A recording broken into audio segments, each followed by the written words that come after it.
Class 10, Science 1, Chapter 2. Chapter 2, the name of chapter is Periodic Classification of Elements. Topics जो हम इस chapter में cover करने जा रहे हैं बेसिकली वो तीन चीजें हैं. First, elements and there classification. Second, methods of classification. You will study 4 methods of classification in this chapter. शुरू के जो 2 है वो डेफिनेशन और उसका एग्जाम्पल दोगे तो भी चलेगा, और जो तीसरे और चौथा है that is Mendeleev periodic law periodic table और मॉडर्न पीरियोडिक टेबल. तो वो आपको डिटेल में पढ़ना है. And third one is periodic table and periodic trends. तो मॉडर्न पीरियोडिक टेबल है वो हम पूरा पीरियोडिक टेबल का स्ट्रक्चर पढ़ेंगे कि कैसा है और उसमें ट्रेंड कैसा है कि कौन सा एलिमेंट किस जगह पे तो क्यों है. ठीक है, तो वो हम लोग कवर करने वाले हैं इस चैप्टर में. आगे बढ़ने से पहले हम लोग कुछ चीजों के बारे में जो आप 9th में 8th में पढ़ चुके हो वो थोड़ा सा रिवाइज कर लेते हैं, क्योंकि अगर वो नहीं आएगा आपको तभी चैप्टर समझ में नहीं आएगा. और वो चीजें अगर क्लियर हो गई तो ये चैप्टर मुझे लग रहा है कि सबसे इंटरेस्टिंग सबसे इजी चैप्टर होने वाला है आपका इसका. और इम्पोर्टेंट तो है ये चैप्टर. इसका अच्छा खासा वेटेज है, 4-5 मार्क्स तो आराम से आते हैं इसमें से. कभी कभी बड़े आंसर आ जाते हैं तो इसका ज्यादा आ जाता है, मतलब 7-8 मार्क्स भी कवर हो जाता है इस चैप्टर में. तो जो चीजें आपको पता होनी चाहिए इस चैप्टर में, सबसे पहले है एटम. तो 9th में भी हम लोग ने पढ़ा था कि एटम क्या है. तो एटम क्या है? The smallest particle of an element that can exist.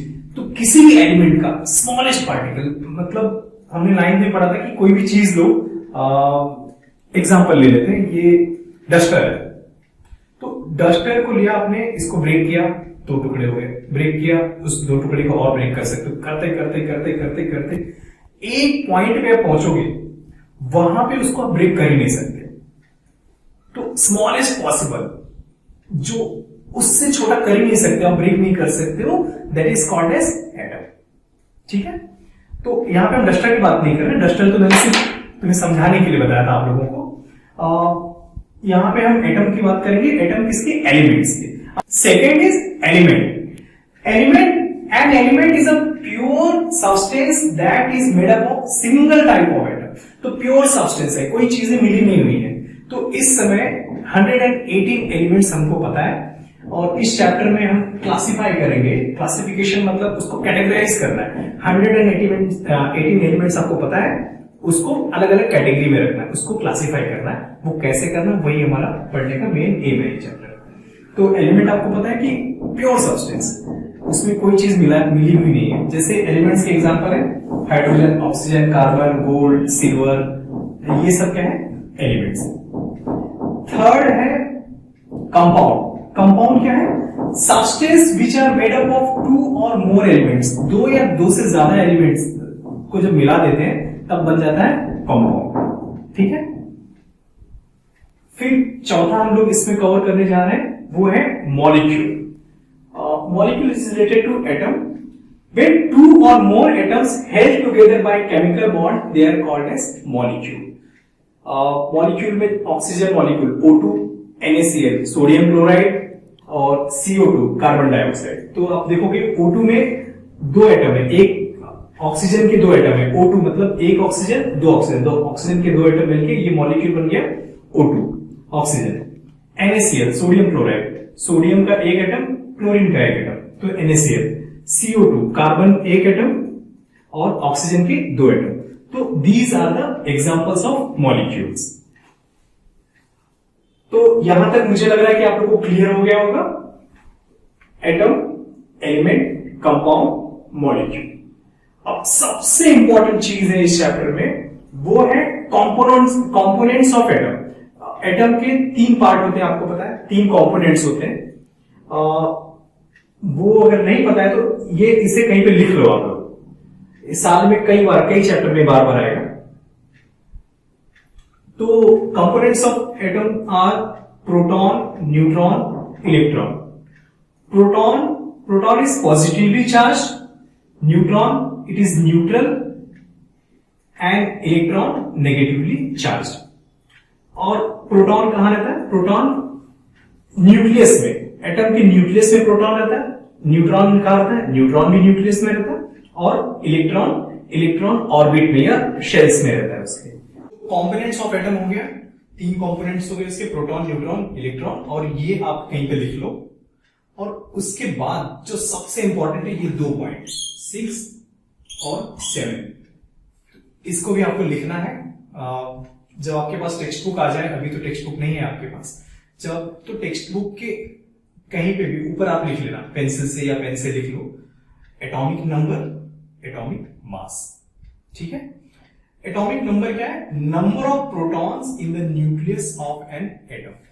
ये जो एटम है ये उसका न्यूक्लियस है, सेंटर, और इसके ऑर्बिट या शेल्स बोलते हैं।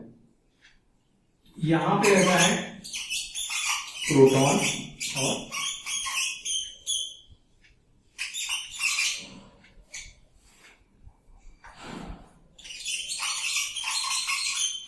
न्यूट्रॉन, और ऑर्बिट्स, ये ऑर्बिट, ये first orbit, second orbit, third orbit, यहां पे रहते हैं इलेक्ट्रॉन्स।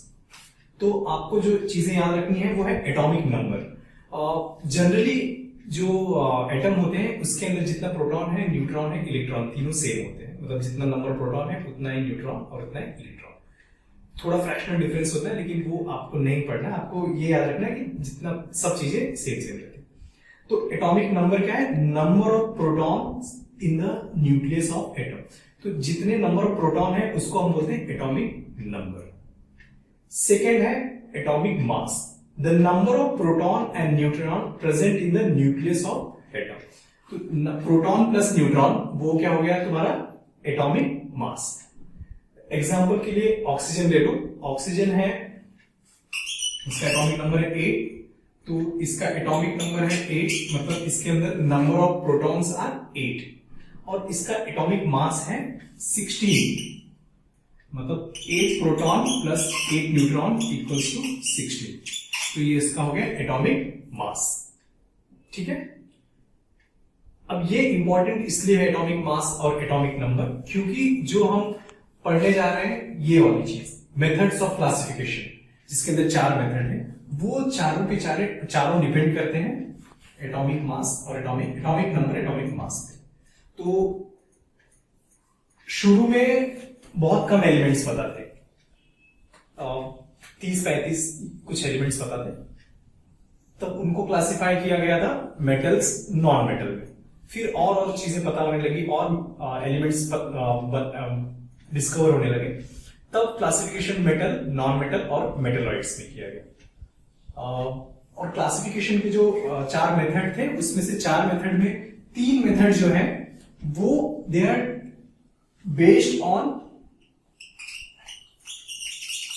एटॉमिक मास, और 4th वन है वो है बेस्ड ऑन एटॉमिक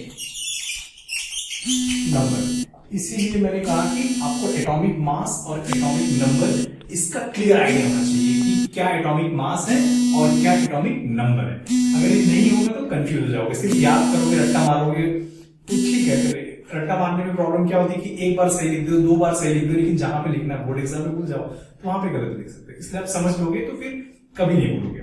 ठीक है, तो आगे हम पढ़ते हैं कि ये जो एलिमेंट्स और क्लासिफिकेशन हो गया, अभी अब तक methods of classification. Now we are going to start methods of classifications. There are 4 methods of classification. उसमें फर्स्ट मेथड है that is Dobereiner's triad. Dobereiner, he was a German scientist. उन्होंने 1817 में सबसे पहले अपना ट्रायड का मतलब होता है 3, जैसे मैं बता ना मोनो 1/2 ट्राई 3, तो ट्रायड मतलब 3, ग्रुप ऑफ 3। तो इन 1817 डोबे-राइनर he proposed Dobe-Rainer's triad. तो as for his method, the properties of elements are related to their atomic masses. तो डोबे-राइनर ने क्या बोला कि जो एलिमेंट है उसकी प्रॉपर्टीज है, they are related to their atomic masses. तो मैंने वही जो एटॉमिक नंबर और एटॉमिक मास बोला था, तो वो यहाँ पे है, इंपॉर्टेंट ध्यान देना। एटॉमिक नंबर लास्ट वाले में आएगा और एटॉमिक मासेस जो है शुरू के 3 में है। तो properties of elements are related to their atomic masses. What Dobereiner did, उसने क्या किया कि he arranged 3 elements in a triad in an increasing order of their atomic masses. उसने 3 एलिमेंट्स को arranged in their increasing order of atomic masses. Atomic mass के increasing order में सबसे पहले कम वाला एटॉमिक मास वाला एलिमेंट, फिर उससे ज्यादा, फिर उससे ज्यादा। तो उसने क्या कंक्लूड किया? He showed that the atomic mass of middle element was approximately equal to the mean of the atomic masses of other 2 elements। तो 3 एलिमेंट्स उसने जब लाइन से लिया, उसमें एग्जांपल वहां देखेंगे तो जैसे लिथियम है, सोडियम है और पोटेशियम। उसने तीनों के इंक्रीजिंग ऑर्डर में किसका एटॉमिक मास इंक्रीजिंग ऑर्डर में अरेंज किया। He found that mean first element और सेकेंड लास्ट एलिमेंट, इनके एटॉमिक मासेस का जो मीन था वो था अप्रोक्सीमेटली मिडिल एलिमेंट का एटॉमिक मास। तो डेफिनेशन देख लो। He arranged 3 elements in an triad in increasing order of atomic mass and showed that the atomic mass of middle element was approximately equal to the mean of the other 2 elements। other 2 elements का mean approximately वो था डोबे-राइनर्स triad. Example के लिए इसने आप लोगों को जो याद करना है वो यहाँ पे तीन उसके ट्रायड के 3 एग्जांपल है। Examples of Dobereiner's triad are first lithium, sodium, potassium. तो उसने ट्रायड में 3 मेटल्स को अरेंज किया, लिथियम, सोडियम, पोटेशियम। और एटॉमिक मास देखो, लिथियम इज 6.9, लिथियम का एटॉमिक मास था 6.9 first element. Atomic mass of third element that is potassium 39.1। तो 6. ये फर्स्ट एलिमेंट का 6.9, थर्ड का 39.1। तो उसका मीन निकालते हैं 6.9 प्लस 39.1, इसको जोड़ने का डिवाइड करोगे 2 से तो आंसर आएगा 23। तो जो सेकंड एलिमेंट है उसका एटॉमिक मास था सोडियम का 23। Second example calcium, strontium, barium. Calcium atomic mass 40.1 और third element barium atomic mass 137.3। और मिडिल वाला स्ट्रोंशियम का जब आप निकालोगे तो फर्स्ट का और थर्ड का जो उसको ऐड करो, उसको डिवाइड बाय 2 करो तो उसका मीन आएगा 88.7। और स्ट्रोंशियम जो मिडिल एलिमेंट है उसका जो एटॉमिक मास था वो था 87.6। तो अप्रोक्सीमेटली देखो तो एकदम 88.7 और 87.6 तो कुछ 0.9 का डिफरेंस है, लेकिन आप अप्रोक्सीमेटली देखो तो एक सिमिलर है। थर्ड एग्जांपल था chlorine, bromine, iodine. Chlorine atomic mass 35.5 और लास्ट एलिमेंट आयोडीन 126.9। उन दोनों को ऐड करो 35.5 plus 126.9 divide by 2, you will get 81.2। That is atomic mass of atomic mass of bromine, but actual atomic mass of bromine 79.9। तो ये भी लगभग उसके इतना ही है। ठीक है, तो ये 3 एग्जांपल थे। बट डोबे-राइनर के ट्रायड के प्रॉब्लम क्या था? इस रूल में जितने एलिमेंट्स तब तक पता थे वो सारे के सारे इस रूल के अंदर नहीं आ पाए। इसने जो ट्रायड का इसका जो मेथड था उसमें फिट नहीं हो पाए, इसलिए फिर लोगों को लगा कि कुछ दूसरा सर्च करना चाहिए, मतलब दूसरा कुछ करना चाहिए, कोई दूसरा मेथड हमको पता करना चाहिए, बनाना चाहिए चीजों को। फिर उसके बाद आता है सेकेंड मेथड जो है Newlands Octave. Second method of classification was Newland's law of octave. John Newland, he was an English scientist. In year 1866, he proposed a method of classification of elements. Newlands arranged the elements known at that time in an increasing order of their atomic masses. उसने जितने भी elements तब तक पता थे till 1866 around 56 elements were known at that time. तो उसने he arranged elements in increasing order of their atomic masses. Atomic masses ये कीवर्ड है, उसको ध्यान देना। फर्स्ट में भी एटॉमिक मास, इसमें भी atomic mass. Newland found that the every eighth element had properties similar to those of the first. जैसे इसमें देखिए ये फर्स्ट है 1 2 3 4 5 6 7 8, तो इसकी प्रॉपर्टीज सिमिलर होगी। अगर लिथियम से काउंट करोगे तो 1 2 3 4 5 6 7 8, तो लिथियम के नीचे जो सोडियम है उसकी प्रॉपर्टी सिमिलर। तो ऐसा उसने सारे के सारे अरेंज किए।